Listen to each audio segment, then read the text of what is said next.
Hello students and welcome back to channel Siraj Shaikh. आज FIFO method का lecture number 5 होगा जिसमें हम कवर करेंगे नए points of inventory valuation. Start करेंगे आज की क्लास।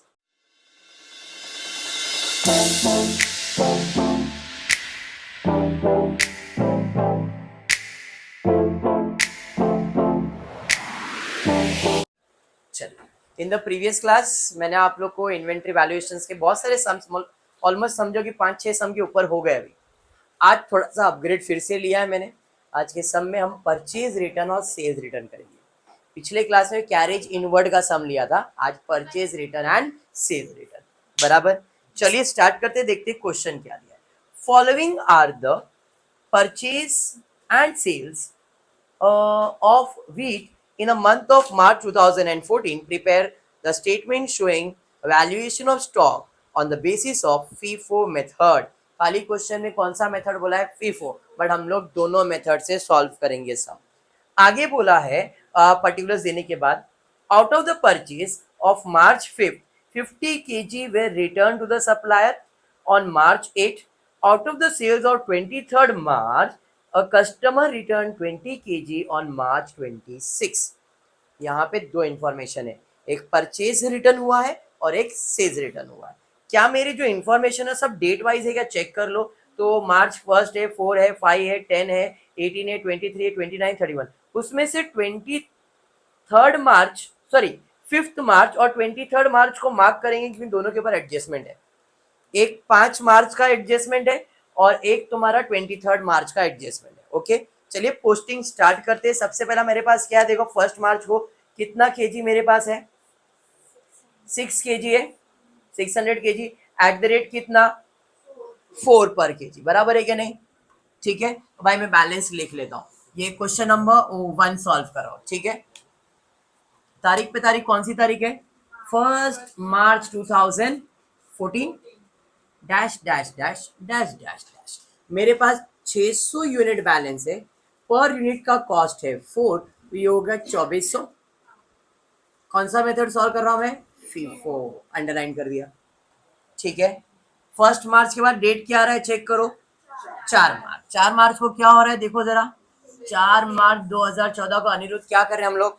सेल्स कर रहे हैं। आपके क्वेश्चन नहीं बेटा, बेटा इनको क्वेश्चन दिखा दो। एक सेल्स कर रहे हैं, कितना यूनिट का सेल्स हो रहा है? कितना यूनिट सेल्स हो रहा है? 300 यूनिट सेल्स हो रहा है। 300, 600 है ना अपने पास, तो 600 में 300 बिक रहा है। कितने वाला बिकेगा? 4 वाला, मतलब 1200। 600 में से 300 चला गया तो बचा कितना? 300। कितने वाला? 4 वाला, 1200। तो दिस इज माय बैलेंस।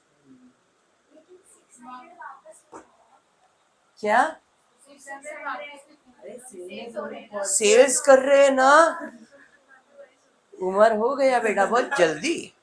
चलिए ठीक है, 4 के बाद 5 तारीख को आ रहे हैं भाई। 5 मार्च 2014 को क्या किया मैंने? 5 मार्च को देखो जरा, परचेज कितना परचेज किया? 300 यूनिट। कितने वाला? 3.8। तो 300 इंटू 3.8 करो, कितना आ रहा है? 1140। पक्का?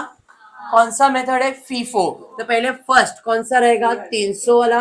300 ₹4 वाला 1200, एंड देन 300 और आया, कितने वाला?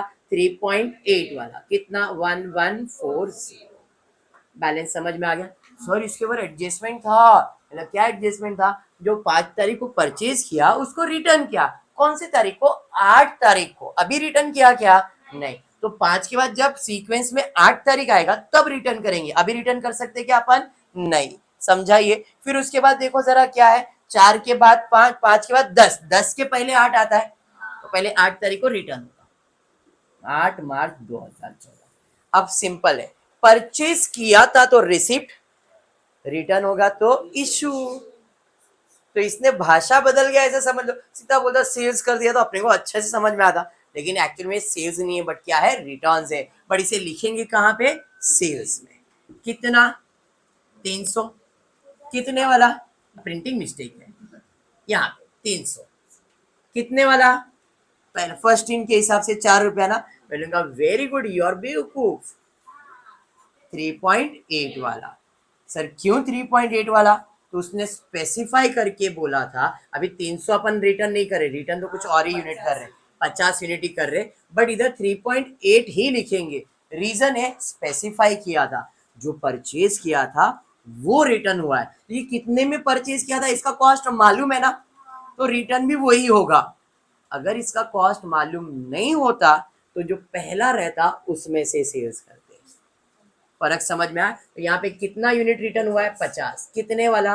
3.8। तो 50 इंटू 3.8 करो, 190। अब बैलेंस कितना है? तो ये 300 तो पूरा है, 4 वाला 1200, बट ये 300 में से 50 रिटर्न हो गया, कितना हुआ? 250। कितना? 3.8 वाला 950। फर्क समझ में आया? पॉइंट समझा क्या था इधर एक्सप्लेनेशन के लिए? परचेज रिटर्न हुआ, परचेज कितने वाला था? 3.8। फीफो मेथड कहता है पहला जो आया वही रिटर्न होगा, वही आपका सेल्स होगा, बट यहाँ पे सेल्स हुआ क्या? रिटर्न हुआ। कौन सा वाला? ये वाला, इसलिए इसका रेट कितना लिखा? 3.8, 4 नहीं लिखा। अंडरस्टूड? हाँ जी, पक्का। आगे देखो, 10 तारीख आएगा, 10 मार्च 2014, क्या किया 10 तारीख को? सेल्स। कितना सेल्स किया?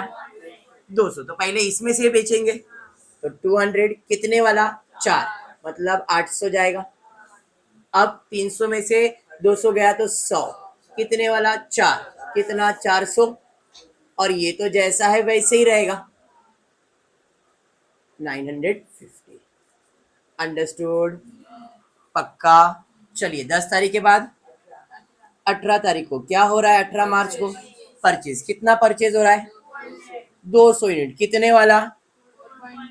4.2 वाला। मल्टीप्लाई करो तो कितना आ रहा है? 840।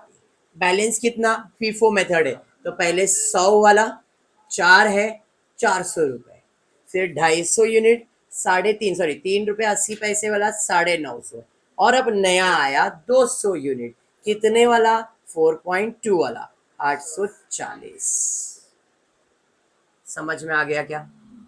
पक्का समझा है?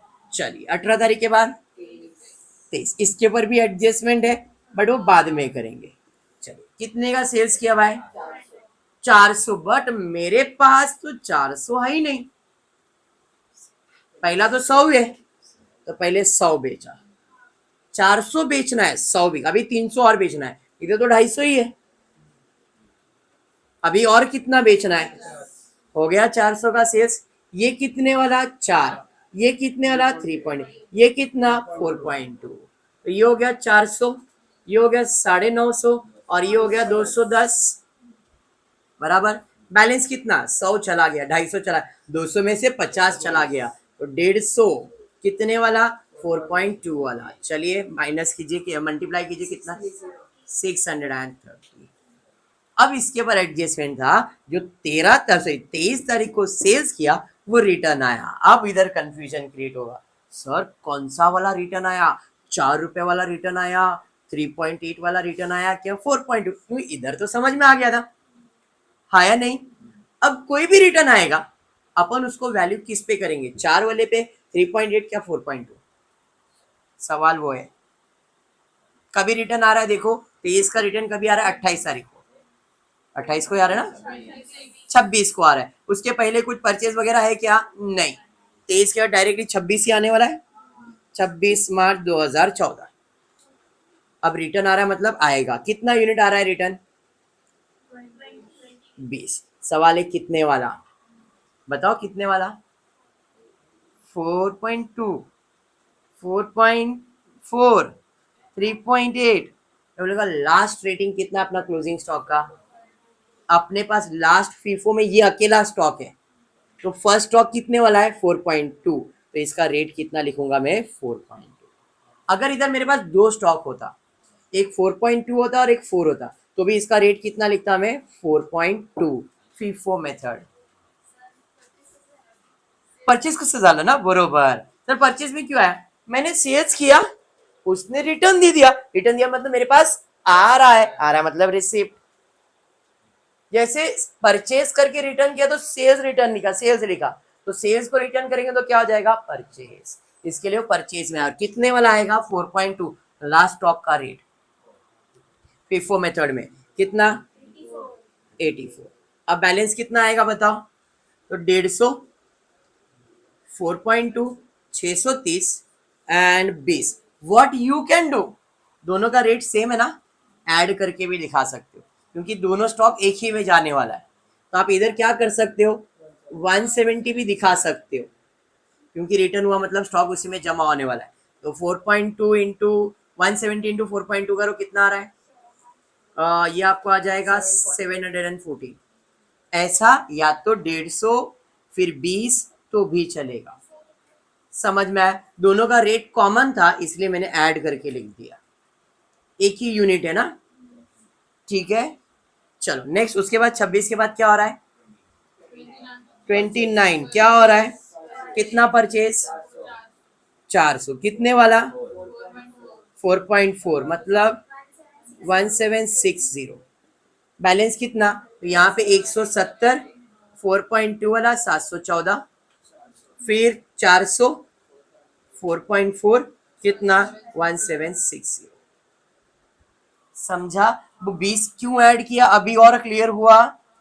आप लिखने के लिए लिख सकते हो, कोई प्रॉब्लम नहीं है, बट कॉमन सी बात है, क्यों इतना बेवकूफपना करने का। अपन पढ़े लिखे लोग हैं, अनपढ़ थोड़ी के 150 को 4.2 वाले को अलग गुनी में रखेंगे, 20 को अलग रखेंगे, आप ऐसा रखोगे क्या। आप पढ़े लिखे हो, अरे सेम मटेरियल है डाल दो एक गुनी में, इसलिए हमने ऐड किया।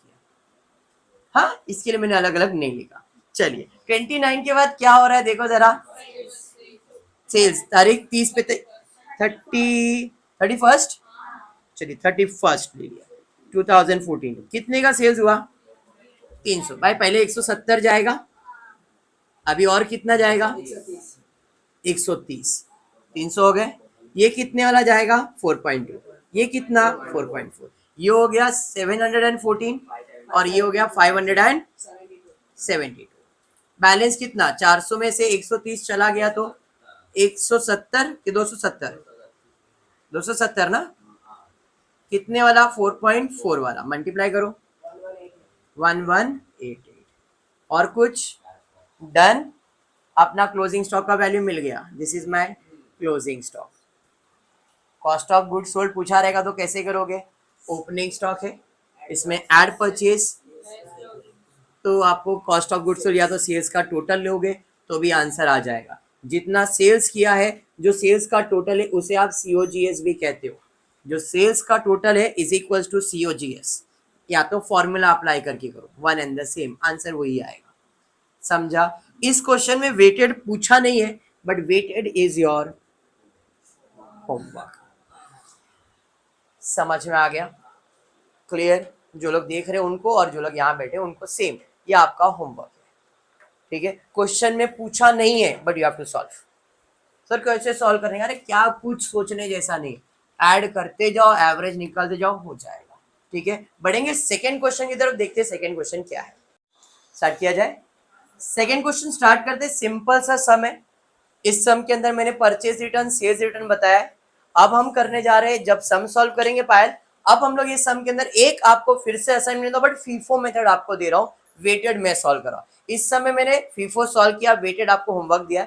अब सेकेंड सम के अंदर फीफो आपका होमवर्क है, वेटेड में सॉल्व करना, ठीक है। देखते क्वेश्चन क्या दिया है। From the following particular, prepare stock registered by FIFO as well as weighted average method and also find out the cost of goods sold by both method। ठीक है, डेट वाइज पहले चेक कर लो, सब date wise है क्या, 1 जैन, 3 जैन, 7 जैन, 11 जैन, 15 जैन, 19 जैन, सब sequence में, तो टेंशन नहीं है, एक एक करके सॉल्व करेंगे, बोलते जाना। पहला 1 जैन 2014, क्या किया है 1 जैन को, ओपनिंग स्टॉक, मतलब ये अपना बैलेंस हो गया, कितना बैलेंस है, 17,000, 14,000 बैलेंस है। कितने वाला है पर यूनिट, 3.5, टोटल 49,000। मैं जो मेथड सॉल्व कर रहा हूं वो है वेटेड एवरेज मेथड, ठीक है, ओके। नेक्स्ट, 1 तारीख के बाद क्या है, 3 तारीख को, 3 जैन 2014 को क्या किया मैंने, कितना परचेज किया, 24,000 यूनिट परचेज किया है। 3.8 वाला मल्टीप्लाई 91 200। क्योंकि ये वेटेड एवरेज मेथड है तो सिंपल एक चीज याद करना, unit unit cost cost, unit unit cost cost, unit unit cost cost. Purchase है तो प्लस, सेल्स है तो माइनस। अभी परचेज हुआ तो ऐड 14 प्लस 24 कितना हो जाएगा 38,000। यहाँ पे आएगा 38,000। 49 प्लस 91 200 1,40,200। अभी इसका एवरेज रेट निकालेंगे। कैसे निकालेंगे? 1,40,200 को डिवाइड करेंगे 38,000 से। डिवाइड करो कितना 689 है तो 69 या तो 70 भी कर सकता हूं मैं इसे। ऐसा कैसे सर? देखते 3.689 यही नंबर आया खाली। आगे कोई नंबर है क्या इसके? अब बहुत सारे नंबर। चलो एग्जाम्पल, मुझे 2 डिजिट तक लिखना है तो 5 से बढ़ा है ना ये, तो ये हो जाएगा 3.69। 69 अगर मेरे को सिंगल डिजिट लिखना है तो 9, तो ये क्या हो जाएगा 70 भी तो हो जाएगा 7 3.7। तो मैंने क्या कहा 3.7 हो सकता है, 3.69 हो सकता है, 3.689। 9 के बाद वाला नंबर क्या है? अगर आपके पास कैलकुलेटर पे 4, तो आप 3.689 लिख सकते हो, 3.69 लिख सकते हो या 3.70 लिख सकते हो। तीनों वर्क करेगा, तीनों भी राइट है। समझ में आया? ये एवरेज रेट है तो एवरेज रेट बता रहा है, कितना बता रहा है 3.69 पैसे। अरे 69 पैसे क्या 70 ले ले चल, 1 पैसा क्या हिसाब रख रहा है। बात समझा? और कुछ भी नहीं है। तो आप 3.689 लिख सकते हो, 69 लिख सकते हो या 70 लिख सकते हो। 70 तक क्यों पहुंचा? बिकॉज ये डिजिट भी 5 से बड़ा था। समझ में आया? अगर यहाँ पे 64 होता तो 3.64 ही लिखता मैं, फिर इसे 70 नहीं करता मैं। अगर इधर ऐसा होता तो मैं इसको 64 ही लिखता। समझ में आया क्या? ठीक है, तो यहाँ पे अभी मैं एवरेज रेट 3.70 लिखा है मैंने, चलेगा ना? ठीक है, आप 69 लिखो तो भी चलेगा, 68 लिखो तो भी चलेगा। ओके, चलिए बढ़ते आगे। क्या हो रहा है 7 तारीख को? 7 जैन 2014 कितना सेल्स हो रहा है? 26,000। 3.7 लिख देते अपन।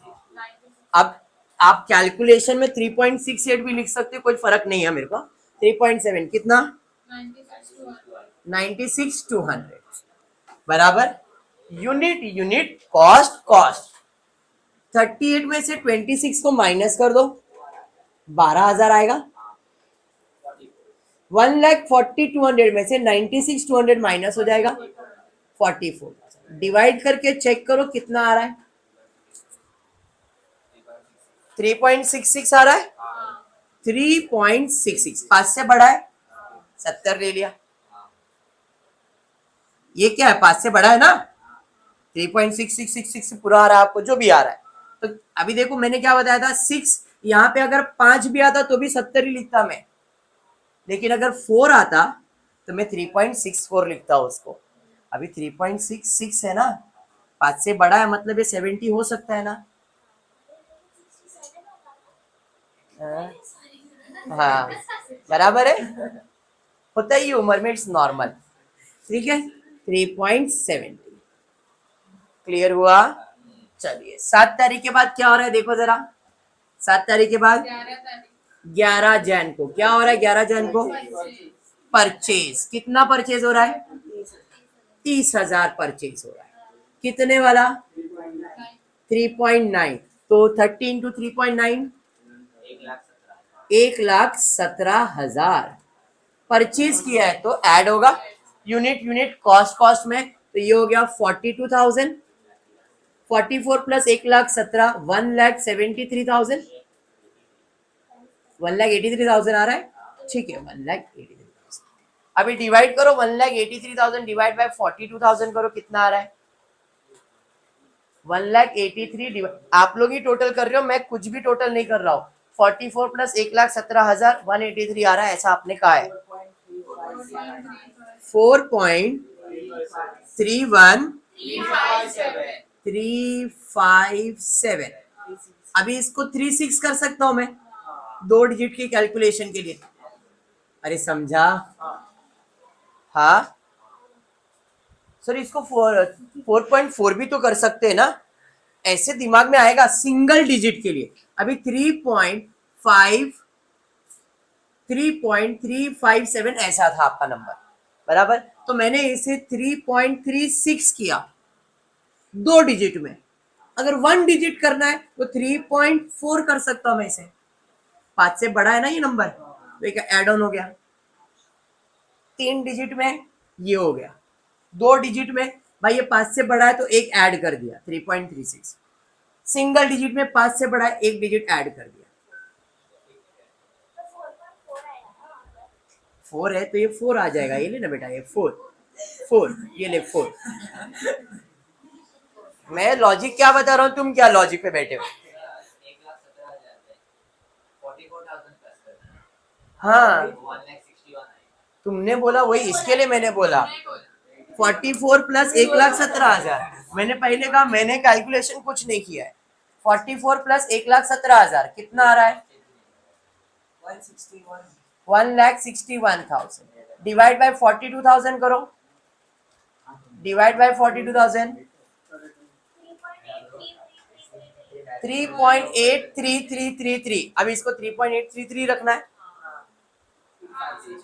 और याद रखना लास्ट के नंबर रिकरिंग है तो कैलकुलेटर पे पूरा रिकरिंग नंबर लेना है। जब भी रिकरिंग नंबर आया तो कैलकुलेशन पूरा रिकरिंग होएगा। यहाँ पे 3.833 रिकरिंग आपको लेना है। क्लियर है? चलिए अब बढ़ते 11 तारीख के बाद क्या आ रहा है, देखो जरा। 15 तारीख को क्या हो रहा है? 15 तारीख को कितना सेल्स हो रहा है? 34,000। ये कितने वाला होगा? 3.833। अब कैलकुलेटर पे पूरा लिखना है आपको। 34,000 इंटू 3.83333333333 पूरा लिखो। कितना आ रहा है अमाउंट मेरे को बोलो। 130,333.33। नहीं नहीं, ये 3/3 है। नहीं तेरे से गलती हो गई बेटा, तेरे से गलती। 4 बार आएगा ही नहीं। लाख रुपए का सामान है 10 लाख में बेच रहे तो गलती है। हाँ तो तूने मिस्टेक किया रहेगा और कुछ नहीं है। यहाँ पे है 1,30,333। बस इतना ही लिख सकते हैं, बराबर। अब क्योंकि सेल्स है वेटेड मेथड है, unit unit cost cost, unit unit cost cost. 1,30,333.33 है ना, तो 1,33,333 लिखा। पॉइंट का वैल्यू नहीं, 30 पैसे को इग्नोर किया, 5 रहता तो ऐड करते आप, बराबर है। 42 में 34 गया, कितना बचा? 8,000। 1,61 में 1,33,333 माइनस कर दो, 30667 डिवाइड करके चेक करो, 3.833 आएगा। आया 3.833 आएगा ही आएगा। हाँ बराबर। 15 तारीख के बाद क्या हो रहा है? 19 जैन 2014 को कितना परचेज हो रहा है? 30 कितने वाला? 05 मल्टीप्लाई करो 4.05, 1,29,000। अब बैलेंस कितना? 8,000 था, 32 आया मतलब 40,000। 30,000 था, 1,29,600 आया, ऐड कर दो 1,60,267। अभी पर यूनिट निकालेंगे कैसे? 1,60,267 डिवाइड बाय 40,000 करो, 2.0। एक मिनट मेरे को इधर बोलो, 4.0066। अब इसको लिखेंगे क्या? 4.01। 1 कैसे? अगर मुझे पॉइंट के बाद 3 डिजिट लिखना है, 3 पॉइंट के बाद 3 डिजिट लिखना है, तो चौथा डिजिट 5 या 5 से बड़ा रहेगा तो ऐड करेंगे, तो इधर ये हो जाएगा। अगर 3 डिजिट तो ये हो जाएगा 7, बराबर। मतलब अगर मुझे 4.0066 है 3 डिजिट लिखना है तो इसका आंसर 4.007 हो जाएगा।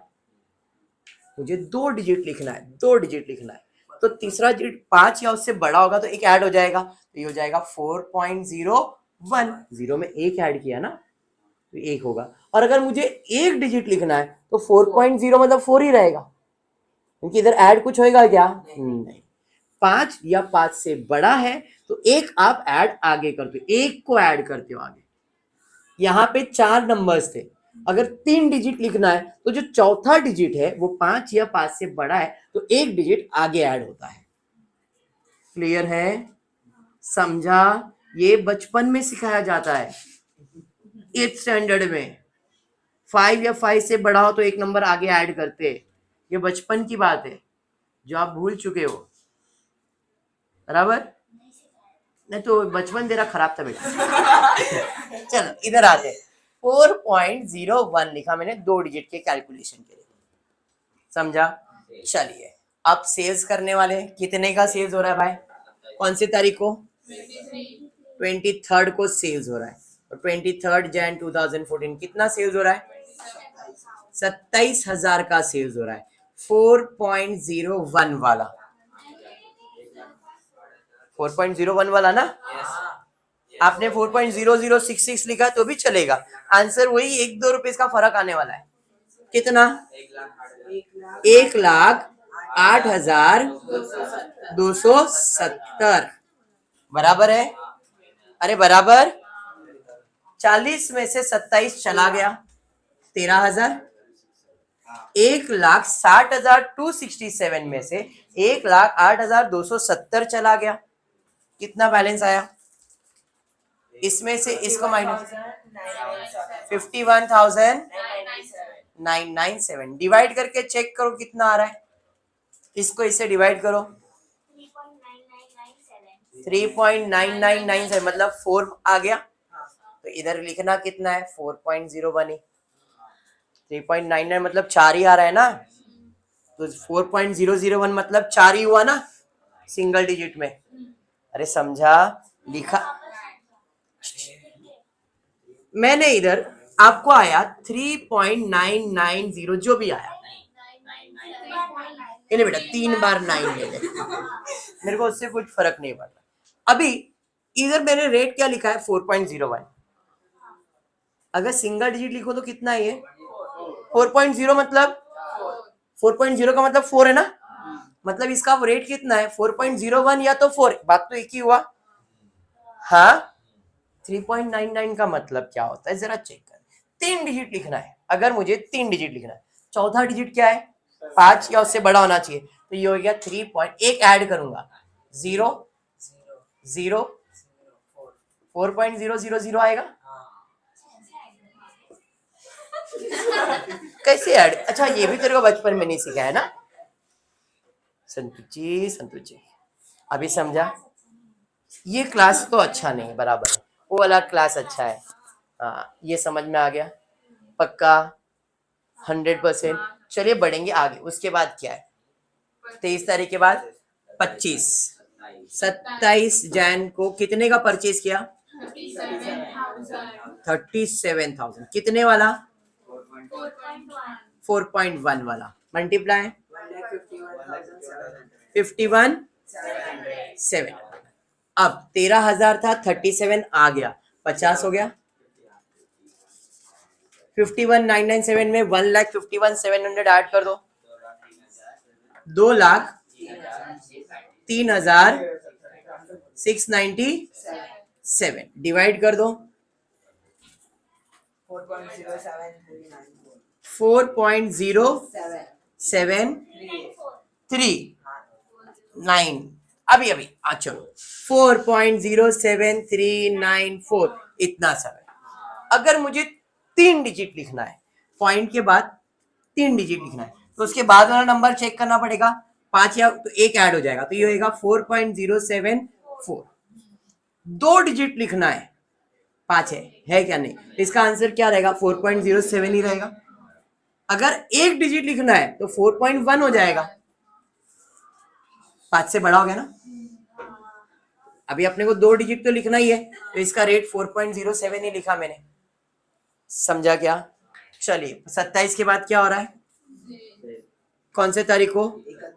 31 डायरेक्ट आ गया। चलिए ठीक है, तो भाई 31 Jan 2014 कितने का सेल्स हुआ? 31,200 का सेल्स हुआ। कितना? 4.07 वाला 126,984 बराबर ना? पक्का है ना भाई? तुम्हारे ऊपर ही कैलकुलेशन, मेरे को मालूम भी नहीं है आंसर क्या है, मैं सिर्फ सॉल्व करवा रहा हूं तुम लोग को। ठीक है, 50 में 31,200 माइनस कर दो, यूनिट के अंदर कितना बच गया आपके पास? 18,800। कॉस्ट को कॉस्ट के साथ एडजस्ट कर दो, 2,03,697 में 1,26,000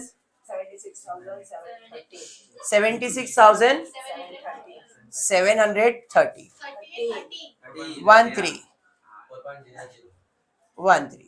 13 4.07 ना, 4.8। सर ऐसा कैसे हो गया? 080 ना, तो 4.8 लिखा मैंने और कुछ नहीं किया। हाँ तो एक ही बात हुआ ना।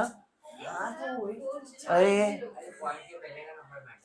पॉइंट के पहले का नंबर मैटर करता की बात नहीं है। आप एक बात बोलो, यहाँ पे जो अपन रेट लिख रहे हैं वो क्या स्पेसिफाई करे? आप पैसे को इंपॉर्टेंस दोगे, पैसे या रुपीस को?